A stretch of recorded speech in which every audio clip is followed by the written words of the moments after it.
තෙරුවන් සරණයි පින්වත් යාළුවනේ.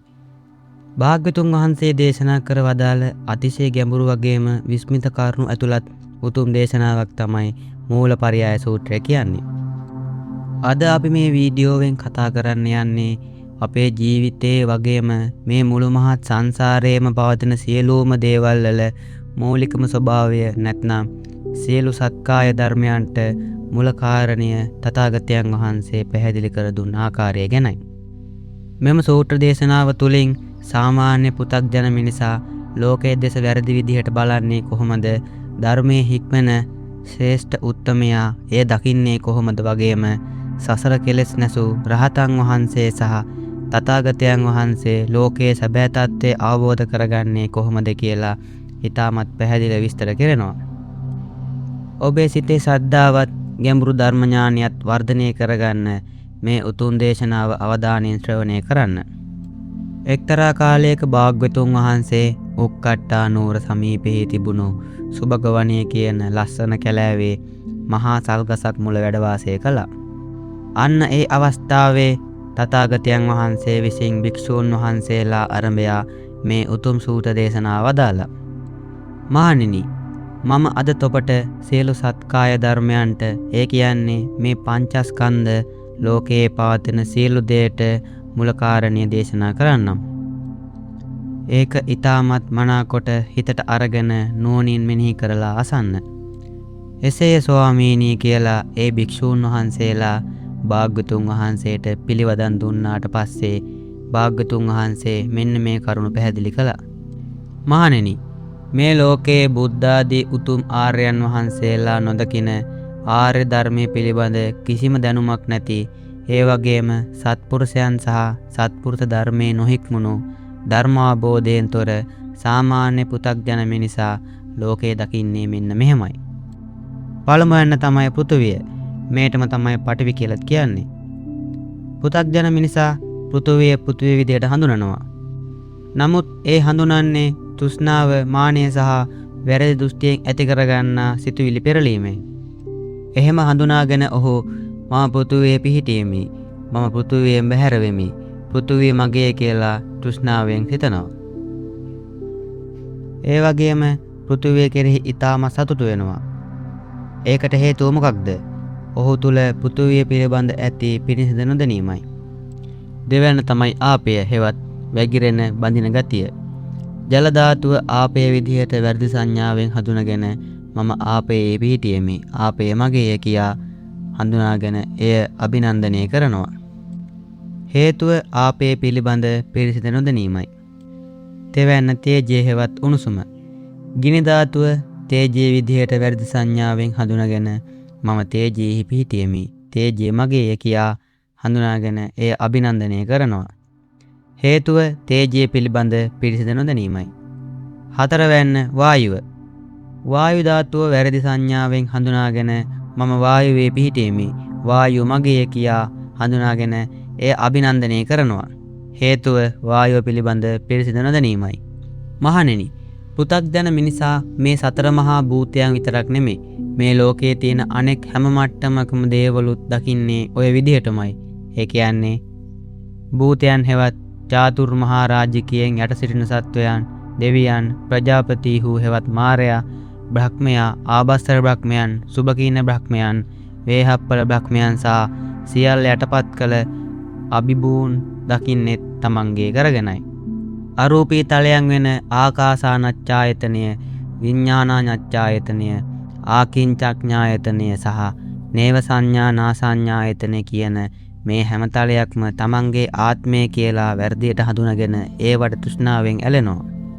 ඒ වගේම තමන් ඇසින් දක්නා ලද දේ හෙවත් රූපායතන, කනින් අසන ලද දේ හෙවත් ශබ්දායතන, ග්‍රාණයෙන්, රසයෙන් සහ ස්පර්ශයෙන් ලැබෙන විඳීම් හෙවත් මුතය සහ මනසින් දැනගන්න අරමුණු හෙවත් විඤ්ඤාතය කියන මේ හැම දෙයකම තමන්ගේ ආත්මය පිහිටලා තියෙනවා කියලා වැරදියට හගිනවා. පංචස්කන්ධයේ ඇති එකත්වය, එහි පවතින නානත්වය වගේම මේ සියල්ලක්ම වූ සර්වය තමන්ගේ කරගන්නවා.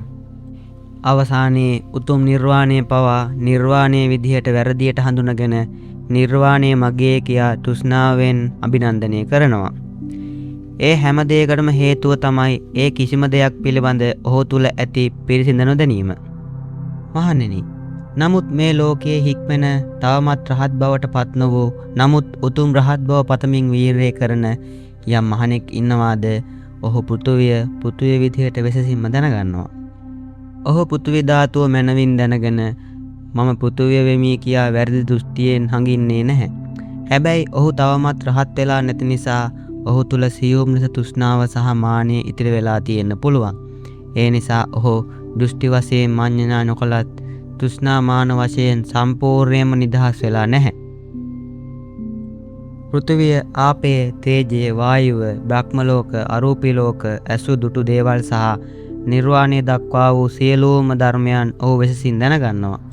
ඒ කවර හේින්දයත් ඒ උත්තමයා විසින් මේ සියලු ධර්මයන් රහත් මගින් තවදුරටත් පිරිසිඳ දත යුතු නිසයි.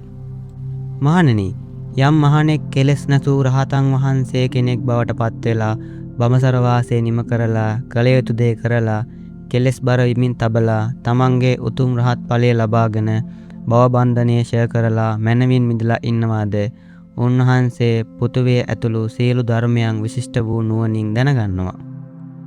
උන්වහන්සේ පෘථුවිය, ආපේ, තේජය වගේම නිර්වාණය දක්වා වූ සියලු දේ විශිෂ්ට ඥානයෙන් දැනගන්නවා.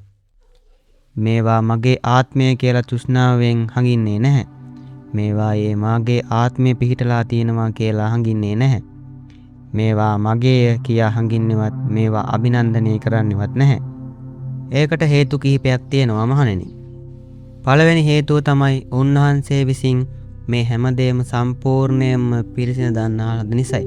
දෙවැනි හේතුව තමයි උන්වහන්සේ තුල රාගය සහ මුලින්ම ෂය වී රාගයෙන් තොර වූ නිසයි. තෙවැනි හේතුව උන්වහන්සේ තුල දේශය සහ මුලින්ම ෂය වී ද්වේෂයෙන් තොර වූ නිසයි. හතරවෙනි හේතුව තමයි උන්වහන්සේ තුල මෝහය සහ මුලින් ෂය වී මෝහයෙන් තොර වූ නිසයි.